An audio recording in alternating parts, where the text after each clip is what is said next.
लोग कहने लगेंगे कि वो जादुई या रहस्यमयी है, सिर्फ इसलिए कि बोध का अलग आयाम खुल गया है। अगर आप अपनी ऊर्जा प्रणाली को उसकी उच्चतम संभावना तक सक्रिय करें तो सौंपना स्वाभाविक रूप से होता है। अगर आपके 84 चक्र सक्रिय हैं तो आपने बहुत सारी सीमाएं पार कर ली हैं जो आमतौर पर लोग सोचते हैं कि अति मानवीय हैं।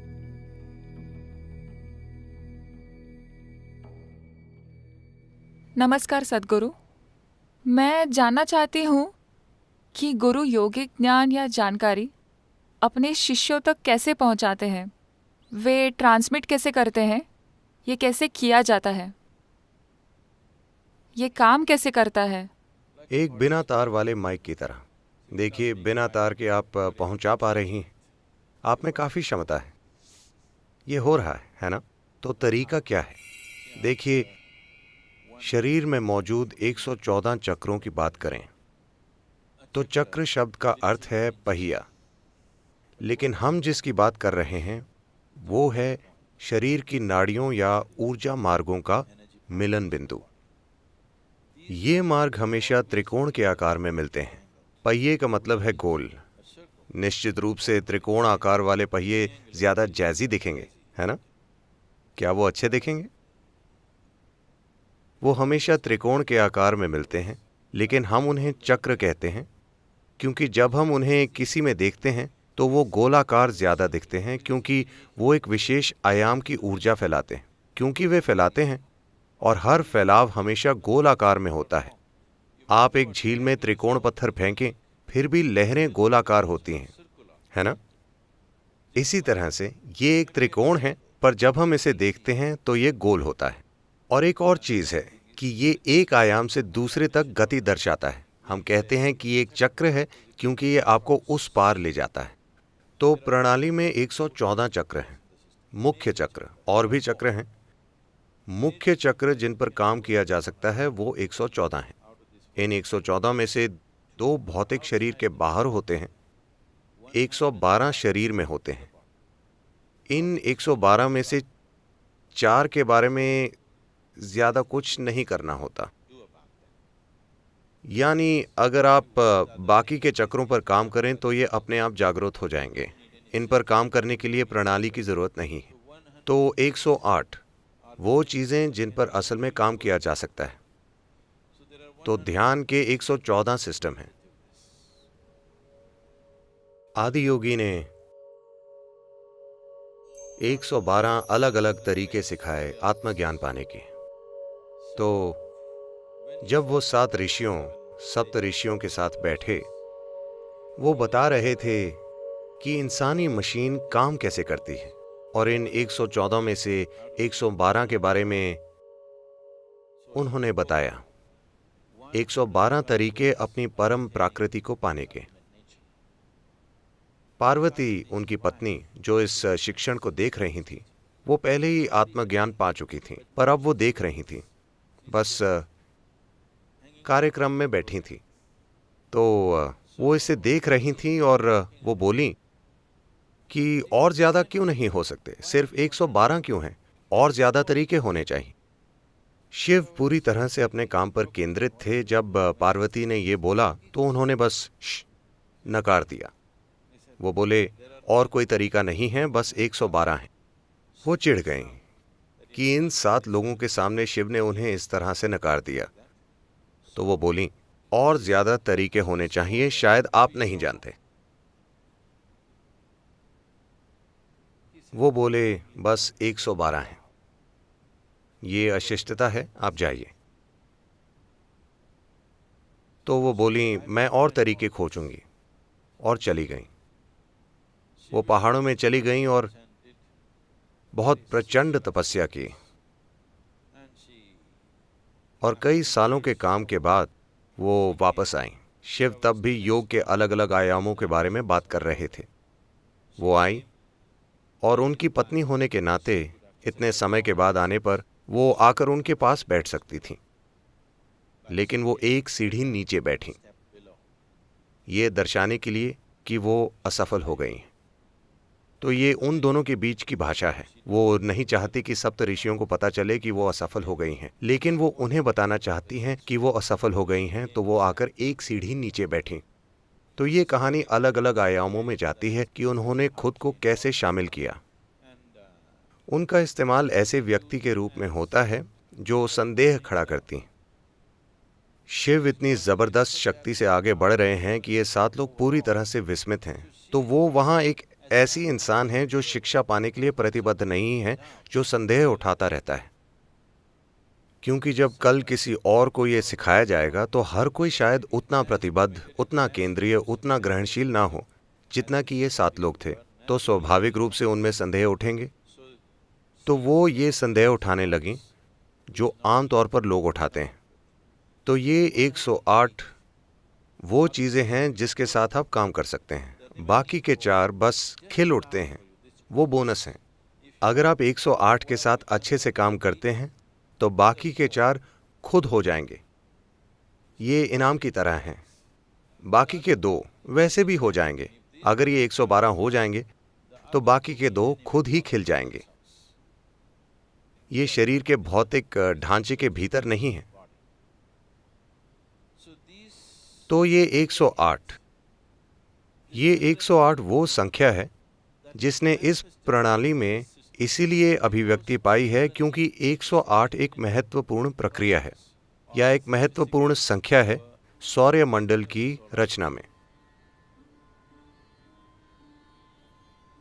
सूर्य और धरती के बीच की दूरी सूर्य के व्यास की 108 गुना है। चांद और धरती के बीच की दूरी चांद के व्यास की 108 गुना है। The distance between the moon and the planet and the distance between the sun and the planet is 108 times over. Like this… कई रूपों में आप देखेंगे कि 108 अनुपात है सौर्य मंडल की रचना में।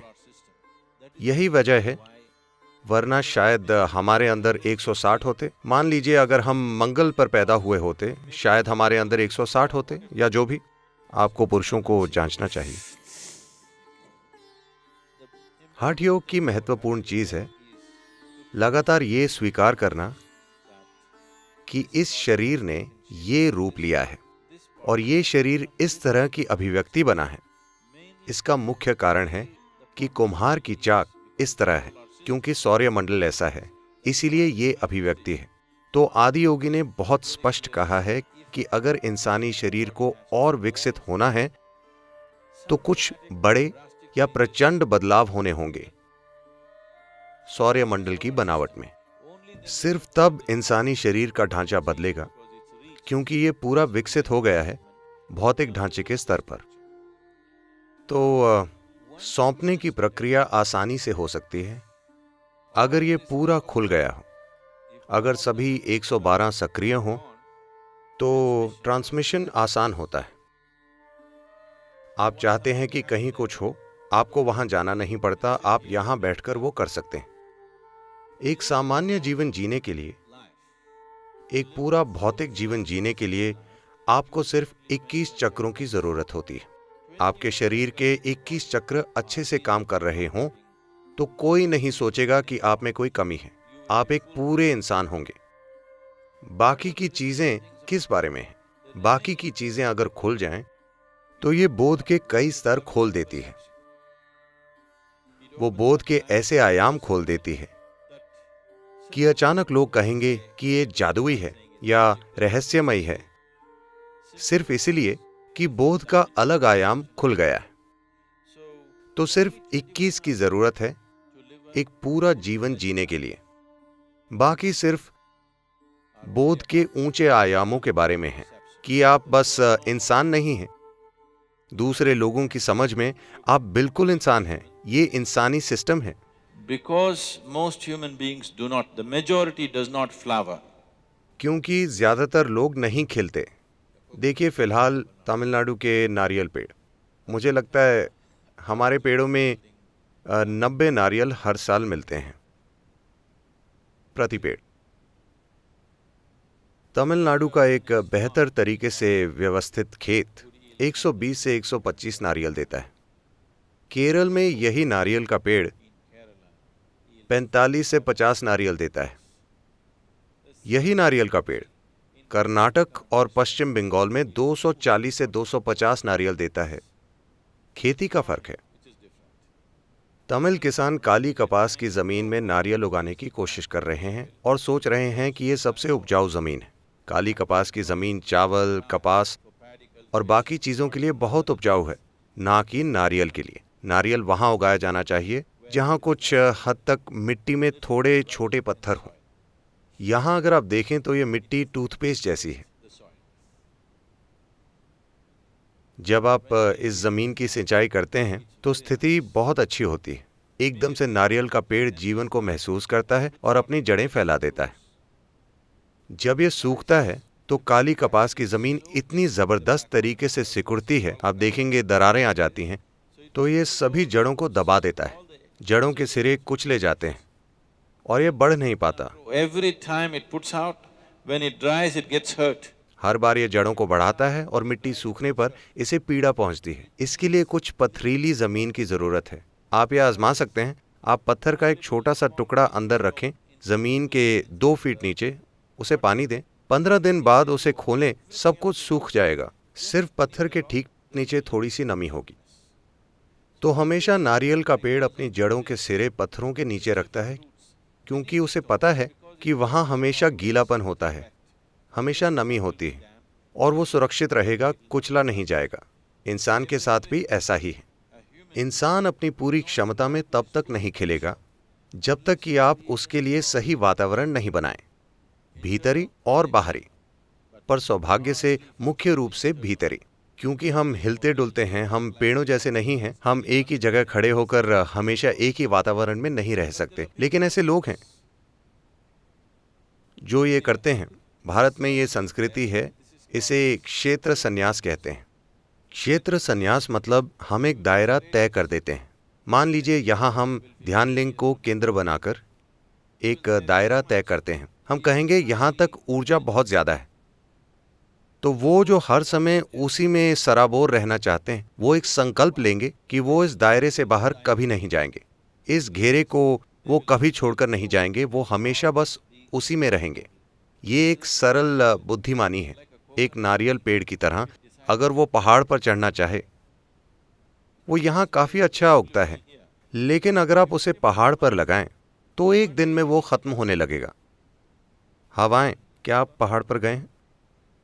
अगर आप 7वें पहाड़ पर जाएं तो लगभग हर मौसम में हवाएं कम से कम 50 से 60 किलोमीटर की रफ्तार से आती हैं। हवाओं के मौसम में ये 120 से 140 किलोमीटर प्रति घंटा हो जाती हैं। अगर आप वहां खड़े हों तो ये आपको कहीं फेंक देगी, ये इतनी शक्तिशाली है। तो अगर ये वहां जाकर खड़ा होता है तो ये 1 घंटा भी नहीं टिकेगा। तो इसका यहां रहना बेहतर है। लेकिन पेड़ स्थिर होते हैं, हम चलते फिरते हैं। हमारे लिए एक बाहरी वातावरण बनाना जो हमेशा मददगार हो मुश्किल है। तो कुछ लोग ये कदम उठाते हैं जिसे क्षेत्र संन्यास कहते हैं। वो उस स्थान से बाहर नहीं जाएंगे, वो एक घेरा तय कर लेते हैं और बस वहीं रहते हैं। तो क्योंकि आप उस बाहरी वातावरण को सोखना चाहते हैं, लेकिन भीतरी वातावरण सबसे महत्वपूर्ण है एक इंसान के लिए।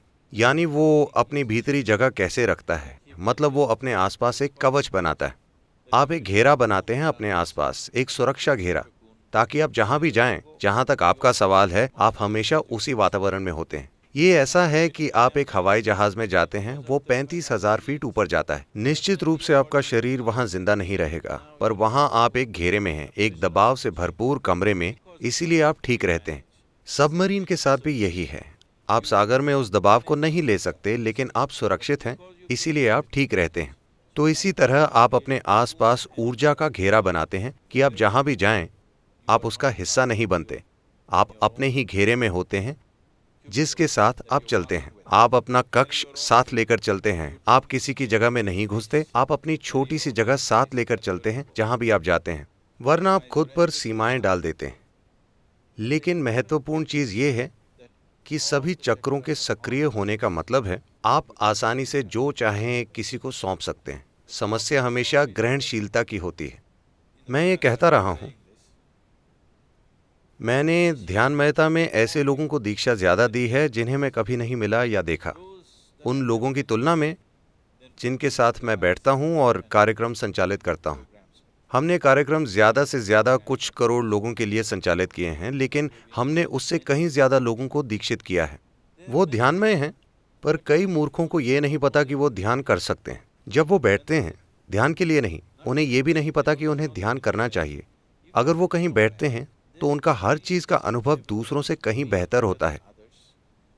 पर उनमें से कई लोगों में इतना दिमाग नहीं है कि समझ पाएं कि वो स्वाभाविक रूप से ध्यानमयी हो रहे हैं। बिना किसी कोशिश के किसी तरह से वो बैठ पाते हैं। अन्य लोग नहीं बैठ पाते, लेकिन उनका जीवन का अनुभव दूसरों से कहीं बेहतर है क्योंकि वो ध्यानमयी हैं और उन्हें सीधा दीक्षा मिली है। तो हम किसी को भी ये सौंप सकते हैं। ग्रहणशीलता की समस्या है। ग्रहणशीलता पैदा करने के लिए बहुत काम करना है। तो आप यहाँ बैठकर, मान लीजिए आप एक रेडियो स्टेशन में हैं, तो आप आसानी से हवा में ट्रांसमिट कर सकते हैं। लेकिन अगर किसी के पास रेडियो ना हो तो क्या फायदा है? मान लीजिए आपने एक रेडियो स्टेशन से ट्रांसमिट करना शुरू कर दिया इससे पहले कि मार्कोनी आता, पर किसी के पास रेडियो नहीं है और आप ट्रांसमिट करते जा रहे हैं। उससे क्या होगा? कुछ भी नहीं, है ना? तो ये चीज़ हमेशा होती है। ट्रांसमिट करने का लोगों पर कुछ असर होता है तब भी जब कोई ग्रहणशीलता ना हो, लेकिन इससे ये अन्य आयामों तक नहीं पहुंचता क्योंकि ग्रहणशीलता बिल्कुल नहीं है। पत्थरों तक ट्रांसमिट करना आसान है इंसानों की तुलना में। मैं ये कोशिश नहीं कर रहा कि पत्थरों की तारीफ और आपका अपमान करूं, लेकिन पत्थर तक ट्रांसमिट करना आसान है क्योंकि कुछ किस्म के पत्थरों में ज़रूरी भौतिक समग्रता होती है, लेकिन उनमें दिमाग नहीं होता। वो खुद को चीज़ों से दूर नहीं करते। देखिए, इंसानों के साथ समस्या ये है कि मुख्य रूप से उसने विचारों का इस्तेमाल करके अपनी कई स्वाभाविक क्षमताएं खो दी हैं जो उसमें पहले ही थीं। क्या लोग विचारों का इस्तेमाल करके आनंद नहीं खो रहे? क्या ऐसा नहीं है? How they were when they were children. वो बचपन में कैसे थे? क्या वो विचारों का इस्तेमाल करके अपने आनंद, प्रेम और स्वाभाविक चीज़ों से दूर नहीं हो रहे? तो इंसान विचारों के इस्तेमाल से चीज़ें खो रहे हैं। इस वजह से आप उन्हें जो भी दें वो विचारों का इस्तेमाल करके उसे छोड़ देते हैं। आप आज उन्हें कुछ सिखाइए। आपने देखा है, आप में से कई लोगों ने, वो भाव स्पंदना में आते हैं और हम उन्हें ज़बरदस्त अनुभव देते हैं। वो वाकई शक्तिशाली होता है। हुफ, हर कोई अनुभव पाता है। वो शानदार और परम आनंद में होते हैं, लेकिन 6 महीने के बाद वो विचारों का प्रयोग करके उससे बाहर आ जाते हैं। तो हर कोई ये नहीं जानता कि अपने विचारों का रचनात्मक तरीके से कैसे इस्तेमाल किया जाए। मुख्य रूप से वो खुद को खुशहाली से बाहर ले आते हैं। वो बचपन में काफ़ी ठीक थे, उन्होंने विचारों के इस्तेमाल से खुद को बिगाड़ लिया। तो विचार हमेशा इंसानों के फायदे के लिए काम नहीं करता। ज़्यादातर लोग ये नहीं जानते कि इसका अपनी खुशहाली के लिए कैसे प्रयोग करें। मुख्य रूप से लोग उसे अपने खिलाफ इस्तेमाल करते हैं। अगर आप ऊर्जा सिस्टम को उसकी पूरी संभावना तक सक्रिय करें तो ट्रांसमिट करना स्वाभाविक होता है। आपको पूरा रास्ता भी नहीं तय करना पड़ता। अगर आप 63 चक्र सक्रिय कर लें तो आप काफ़ी शक्तिशाली तरीके से ट्रांसमिट कर सकते हैं। ये प्रतीक है तमिल संस्कृति का, जो 63 नयनमार पर आधारित है। वो उन्हें 63 संत कहते हैं जिन्होंने तमिल संस्कृति को बड़े रूप में रूपांतरित किया। वो हर किसी के जीवन में अध्यात्म ले आए। एक चीज़ है कि 63 लोग, हो सकता है ज़्यादा लोग रहे हों, लेकिन प्रतीक बनाने के लिए उन्होंने वो लोग छोड़ दिए और सिर्फ 63 बताए। आप किसी भी मंदिर में जाएं, आपको छोटी छोटी मूर्तियां मिलेंगी, 63 मूर्तियां, क्योंकि अगर आप में 63 चक्र सक्रिय हैं तो हम कहते हैं कि आप एक संत हैं, आप बनने लगे हैं, शुरुआती संत हैं। अगर आप में 84 सक्रिय हैं तो आपने कई सीमाएं पार कर ली हैं जो आमतौर पर लोग सोचते हैं कि अति मानवीय हैं। अगर आप 108 तक पहुंच जाएं, इसका मतलब है कि आप पूरे वहां तक पहुंच गए। 114 या पूरे सक्रिय होने का मतलब है आप और वो एक हो गए हैं, कोई फर्क नहीं है। अगर आप ग्रहणशील हो जाएं तो मुझे वहां आकर आपको चीजें समझाने की जरूरत नहीं। किसी को आपको ये नहीं सिखाना होगा कि कैसे झुकना है, क्या करना है। आप इंसानी मशीन के बारे में सब कुछ जान जाएंगे, सब कुछ, इसके मूल से इसके परम तक।